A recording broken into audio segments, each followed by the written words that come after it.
I think a lot of people, such as myself included, went through a period of time to really try to understand the nature of the Chinese economy, the nature of the Chinese market, the nature of the Chinese company, investment in Chinese companies.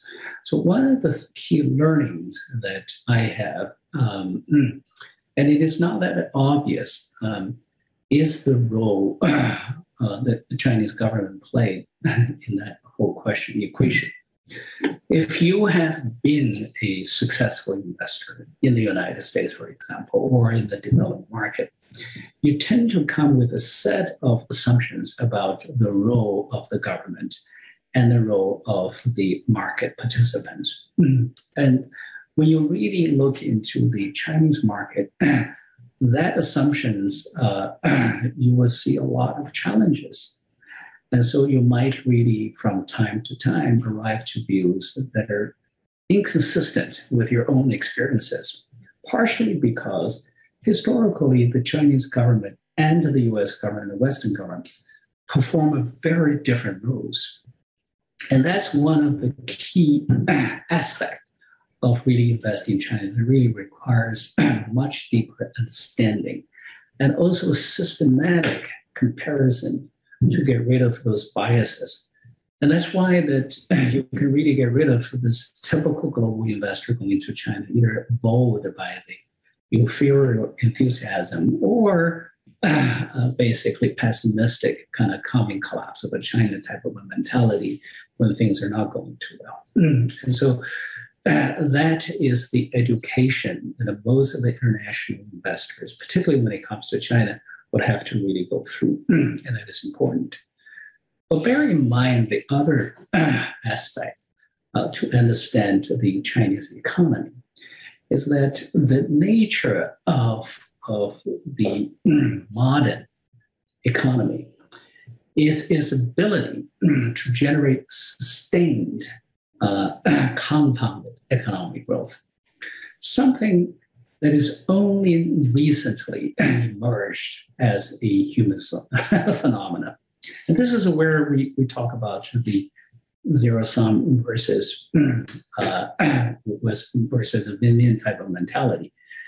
Now, for the longest period of time, that almost all natural or human affairs are characterized by cycles, in a sense, that everything goes up cycles. You know, we born and and then we grow and then we die. So the trees, it goes up and they die. So entropy basically always increased. Energy goes from hot to cold. Things from order to disorder. Great business has eventually lost its edge. So that has been the nature of things. An economy going through boom and bust. But something unique happened over several hundred years ago with the beginning of the Industrial Revolution. We began to see this phenomena of continued, sustained, compounded economic growth. And that is really when value investing becomes very important. And that's why you begin to have a phenomenal record, such as the one produced by Warren Buffett, and now by a few other people as well. The basic logic behind that, as I said, over the long term, your investment return is likely to approximate the actual business return of the company you invested in. And so the fact that you're capable of generating that long-term result is a reflection of a changing nature of the economy. What really drives that phenomenon is something that is utterly fascinating. I literally spent 30, 40 years thinking about that one until I think I come to a certain knowledge. I wouldn't say I really know it all, but I think what really produced that phenomena is the combination of free market enterprise way of organizing social economic affairs, and combine that one with the invention of modern science and technology. The combination of those two produced a modern form of economy. It is a paradigm shift. So what is happening in China is that roughly around 40 years ago, China has really stumbled finally into that magic formula of free market economy. Now, with Chinese characteristic, of course, along with modern science and technology. And any economy that has really struck a chord and struck that magic formula began to produce the phenomenon of compound economic reform. Now, that has to combine with the stability of the overall political environment to allow the market force, that a new economy, to really release that power. And that is when sustained sustained investment record can be possible in China. It's not always there. It's not always possible. And often it was a zero sum. But I think from that period on, that a sustained win-win type of a compounded investment return becomes possible. And notice that I didn't really include the political component of it. And most of the Western observers believe that political democracy has to be part of the equation, except they forgot that political democracy wasn't there when that phenomenon began to take place in the West. In fact, the political democracy happened later, almost as a result, but not because of it. Anyway, so that is another layer of understanding the phenomena of investment opportunities in China that could be interesting. Okay, so what about, let's just talk briefly in these last 8 or so minutes about your personal interest. So you've devoted efforts to improving equality and welfare of Asian Americans. And given the recent elevated attention on this community, what are you doing and planning to do or think ought to be done for that community? Well, I was really, like many people from the Asian American community in America, that was just utterly dismayed, heartbroken over the last year and a half, particularly since the later years of the Trump administration. It got worsened because of the pandemic, this new wave of anti-Asian hate crimes. And by all statistics, that incidence of racial discrimination against Asian Americans has dramatically increased over the last year and a half.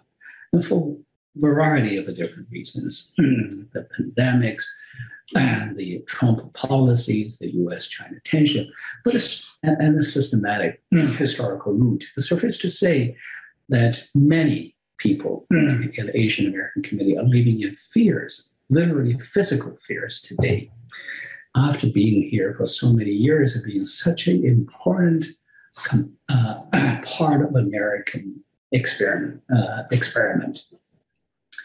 And, particularly to the Chinese American community, after 150 years, it feels like the Chinese Exclusion Act is coming back again. And so I've been thinking long and hard, what can we do to change the paradigm? Now, I had different experiences when I came to America. I had a wonderful, wonderful experiences. America embraced me with open, warm heart. And I have gotten an enormous amount of opportunities by Columbia University, by all the great people that I met along the ways, and by the opportunity I was given to be successful way beyond my wildest dreams when I first came here. As an immigrant, not a penny, nobody doesn't even speak the language, to be where I am today. And so one thing that I always believed about America is this. I think America is not defined by geography.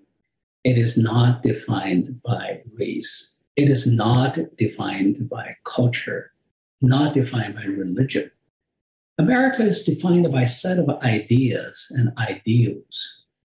Anyone, no matter your race, religion, culture, background, if you sign up to that set of ideas, ideals, can be America. And I was one of those who believe in those ideas and ideals and have become successful in America. And I wanted that experiment to really continue. And obviously, when you look at history, it was never a perfect experiment. And it was often marked by the clumsiness, sometimes actually outright cruel and malicious, if you think about it, experiences with the African Americans and all the other minorities. But I think America remains the only country on earth so inspired and such constructed. And for that experiment to continue, it calls constantly to our better angels inside each one of us, and to really restrict the worst instincts of all of us. And throughout a different period of time, people need to rise up to counter those worst instincts and fight them and face them down. And this is one of those periods again. So I think the entire community of Asian Americans have to come together. The entire American community need to really come together to really fight this wave of anti-Asian discrimination. So along with a number of wonderful colleagues, we are co-founding a new national organization whose mission is to serve Asian Americans in their pursuit of belonging and prosperity, free from discrimination, slander, or violence. And one of the things that our community needs is enormous amount of funding.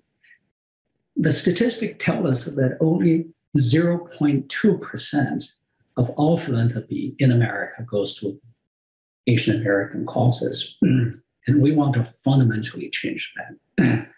And hopefully with this new organization, new group of people, we really want to fundamentally change that picture. And the other thing is that with the global economy, the center of the global economy shifting from the Atlantic Ocean to the Pacific Ocean, Asian American 20 million strong are going to play an increasingly important role to position America as the new Pacific economic power.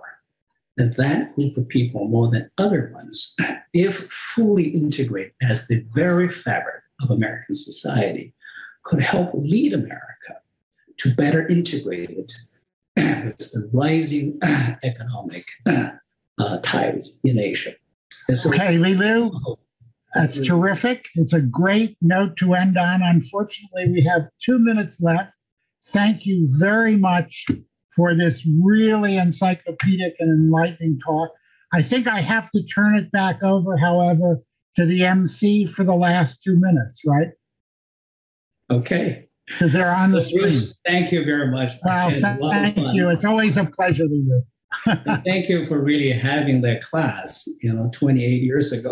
Without that class, I wouldn't know what I'm doing today. So thank you.